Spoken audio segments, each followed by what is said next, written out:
Doctor plus viewers அனைவருக்கும் வணக்கம். நான் doctor Nithya, Siddha physician. Nuts வகைகளை நம்ம எப்படி சாப்பிடலாம்? புரோட்டீன் சத்துக்கு இந்த நட்ஸ் வகைகள் ரொம்ப ரொம்ப முக்கியமானதா?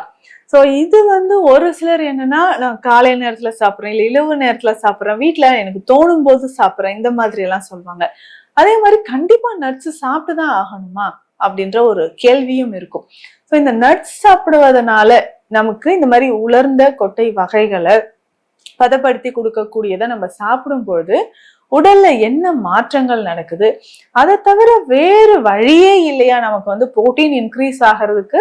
வேறு வழிமுறையே இல்லையா? இல்ல அப்படி நான் நட்ஸ் சாப்பிட்டாலும் எந்த மாதிரி முறையில சாப்பிடலாம்? இந்த கேள்விகள் நிறைய பேருக்கு இருக்கு. ஏன்னா பொதுவாக நான் கன்சல்டேஷன்ல இல்ல ஆன்லைன் கன்சல்டேஷன்ல கேட்கும்போது சொல்ற விஷயம், மேடம் டெய்லி நான் இவ்வளவு நட்ஸ் கண்டிப்பா சாப்பிடுவேன், காலையில இத்தனை பாதாம் சாப்பிட்றேன், இத்தனை பிஸ்தா சாப்பிட்டுட்டு இருக்கிறேன், ஸோ கேஷ்யூஸ் இவ்வளவு சாப்பிட்றேன், இதெல்லாம் சொல்லுவாங்க.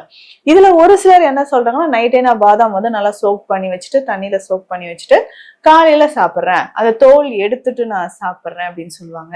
இன்னும் ஒரு சிலர் என்னன்னா, இந்த நட்ஸ் எல்லாமே ஒண்ணு சேர்த்து அதை லேசா வறுத்து பொடி பண்ணி நான் வச்சிருப்பேன், அப்போ காலையிலயோ இல்ல நைட்லயோ ஒரு ஸ்பூன் எடுத்து நான் பால்ல கலந்து சாப்பிடுறேன்னு நிறைய பேர் சொல்றீங்க.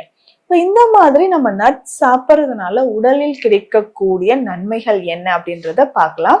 முக்கியமாக நம்மளுடைய உடல் சருமத்திற்கும் சரி, தோலுக்கும் சரி, தலைமுடிக்கும் சரி, நகத்திற்கும் சரி, இந்த வளர்ச்சிக்கு நமக்கு ஷைனிங்கா இருக்கணும், ஒரு ட்ரைனஸ் இருக்கக்கூடாது, சீக்கிரம் முதுமைத்தன்மை வராமல் இருக்கிறதுக்கு இந்த நட்ஸ் ரொம்ப ரொம்ப யூஸ்ஃபுல்லா இருக்குன்னு சொல்லலாம்.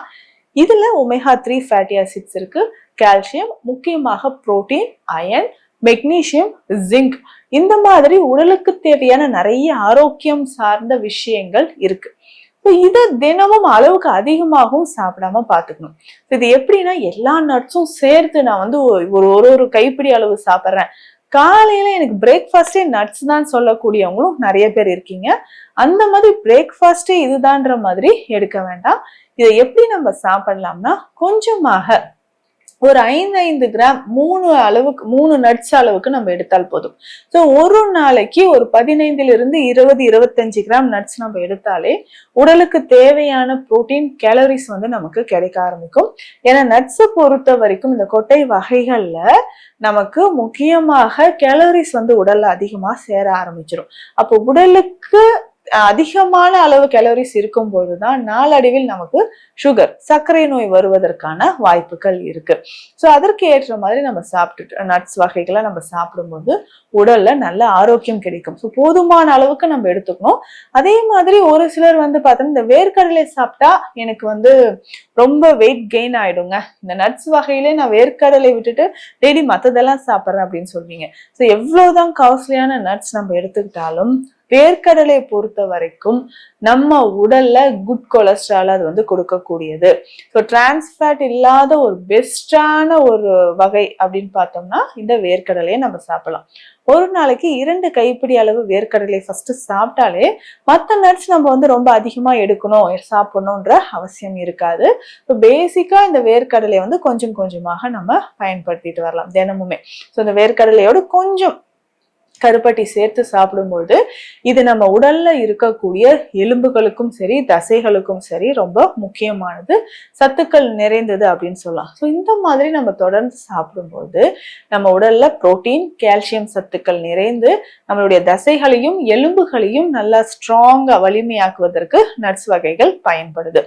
யாரெல்லாம் இந்த நட்ஸ் வகைகளை தவிர்க்கலாம் அப்படின்னு பார்த்தோம்னா, நமக்கு பிபி, கொலஸ்ட்ரால் இருக்குன்றவங்க ரொம்ப ரொம்ப கவனமாக இந்த நட்ஸ் வகைகளை நம்ம சாப்பிட்றதுக்கு பயன்படுத்தணும். இப்போ பிபி, கொலஸ்ட்ரால் இருக்குன்னா கொஞ்சம் குறைவாகவே அதை நம்ம பயன்படுத்தலாம். முக்கியமாக பார்த்தோம்னா அஜீரணம் சார்ந்த பிரச்சனைகள், ஐபிஎஸ் அப்படின்னு சொல்லக்கூடிய இரிட்டபிள் பவல் சிண்ட்ரோம் இருக்கு அப்படின்னாலும் இந்த நட்ஸ் வகைகளை நம்ம அவாய்ட் பண்ணிக்கலாம். இப்போ தொடர்ந்து இந்த நட்ஸ் வகைகளை நம்ம பயன்படுத்தும் போது நம்ம உடல்ல ஆரோக்கியம் சார்ந்த நிறைய விஷயங்கள் நடக்க ஆரம்பிக்குது. ஸோ அந்த மாதிரி பார்க்கும்பொழுதுதான் இப்போ அந்த ஐபிஎஸ் கண்டிஷன் இருக்கு அப்படின்னா அவங்க மட்டும் இந்த நட்ஸ் வகைகளை கொஞ்சம் கொஞ்சமாக குறைச்சிட்டோ இல்லை டோட்டலா அவாய்ட் பண்ணிட்டு அந்த ப்ராப்ளம் சரியானதுக்கு அப்புறம் நம்ம நட்ஸ் வகைகளை எடுத்துக்கலாம். இரவு நேரத்துல இதை சாப்பிடுவதனால அஜீரணம் சார்ந்து வரக்கூடிய பிரச்சனைகள் இருக்கும். ஒரு சிலருக்கு சரியா உணவு செரிக்காம நெஞ்சு பகுதியிலே நிக்கிற மாதிரி இருக்கு, எதிர்த்துட்டு வர மாதிரி இருக்கு. இந்த மாதிரியான பிரச்சனைகள் நிறைய பேருக்கு இருக்கும். ஸோ இதை சரி செய்யறதுக்கு நம்ம என்ன பண்ண போறோம்னா, நட்ஸ் வகைகளை இரவு நேரத்துல நம்ம அவாய்ட் பண்ணிக்கலாம். ஸோ இரவு நேரத்துல அவாய்ட் பண்ணும்போது கொஞ்சம் கொஞ்சமாக நம்ம உடல்ல இருந்து வரக்கூடிய இந்த கழிவுகள் தேக்கம் அதிகமாயிடும். ஸோ இரவு நேரத்துல நம்ம நட்ஸ் எடுக்கும்பொழுது அதிகமான கழிவுகள் தேங்குவதற்கான வாய்ப்பு இருக்கு. அப்போ நட்ஸ் சாப்பிட சரியான உகந்த நேரம் காலை நேரம் தான். ஸோ இதை ஊற வைத்து நம்ம அப்படியே சாப்பிட்டுக்கலாம். ஒரு சிலர் என்னன்னா இந்த மில்க் ஷேக் மாதிரி குடிப்பாங்க. இப்போ யாரெல்லாம் பாலோட சேர்த்து குடிக்கலாம், யாரெல்லாம் குடிக்க கூடாதுன்ற ஒரு விஷயமும் இருக்கு. யாரெல்லாம் இது நட்ஸ் எல்லாமே ஊற வைத்து மில்க் ஷேக் மாதிரி குடிக்க கூடாது அப்படின்னு பார்த்தோம்னா, ஏற்கனவே உடல் பருமன் அதிகமாக இருக்கிறவங்க ஃபர்ஸ்ட். அதற்கு அடுத்தது பார்த்தோம்னா கொலஸ்ட்ரால் லெவல் இருக்கிறவங்க, ரொம்ப நமக்கு டிப்ரெஷன், ஆன்சைட்டி, ஃபியர், டிப்ரெஷன்ல இருக்கக்கூடியவங்க, இந்த மாதிரி இருக்கக்கூடியவங்க எல்லாருமே பார்த்தோம்னா ரொம்ப அதாவது மில்க் ஷேக் மாதிரி குடிக்காம நட்ஸ் மட்டும் தனியா சாப்பிட்டுக்கலாம். இல்ல உடல் எடை குறைவாக இருக்கு, ஸ்டாமினா இல்ல, புரோட்டீன் குறைவாக இருக்கு, தலைமுடி ரொம்ப உதிருது அப்படின்னு சொல்றவங்க இத மில்கோட அதாவது நட்ஸ் வகைகளை பாலோட சேர்த்து பயன்படுத்தும் போது நல்லாவே நமக்கு நிறைய பலன்கள் கிடைக்க ஆரம்பிக்கும். ஸோ அதே மாதிரி உடல் உஷ்ணம் இருக்கக்கூடியவங்க, உடல் உஷ்ணம் அதிகமாக இருந்தனா இந்த நட்ஸ் வகைகளை என்ன பண்ணணும் அப்படின்னு பார்த்தோம்னா, இதுல தேனோடு சேர்த்து சாப்பிடும்போது உஷ்ணம் நமக்கு குறைய ஆரம்பிக்கும். முக்கியமாக பார்த்தோம்னா இந்த பாதாம் விதைகளை தேன்ல அதாவது நல்லா உலர்த்திட்டு அந்த தோலை எடுத்துட்டு தேனோடு சேர்த்து சாப்பிடும்போது நம்ம உடலுக்கு தேவையான அதாவது செல்களுக்கு தேவையான கால்சியம் லெவல் மெயின்டைன் ஆகிறதுக்கும், மெனோபாஸ் டைம்ல நிறைய பெண்களுக்கு ஏற்படக்கூடிய இந்த எலும்புகள் சார்ந்த பிரச்சனைகள் குணமாவதற்கும் நமக்கு பயன்படுது அப்படின்னு சொல்லலாம். ஸோ நட்ஸ் வகைகளை பொறுத்த வரைக்கும் அதுல சத்துக்கள் நிறையவே இருக்கு, அதிகமான சத்துக்கள் இருக்கு. யார் யாரெல்லாம் எந்த அளவுக்கு சாப்பிடணும்ன்றதுதான் விஷயம். ஸோ அதை நம்ம கரெக்டா ஃபாலோ பண்ணோம்னா நம்ம நட்ஸ் சாப்பிடும்போது அதோட முழு பலனும் நமக்கு கிடைக்க ஆரம்பிக்கும். ஸோ இந்த பதிவில் நிறைய பேர் கேட்ட ஒரு விஷயம் தான், நட்ஸ் எந்த மாதிரி சாப்பிடலாம், எப்படி சாப்பிடலாம்ட்டு.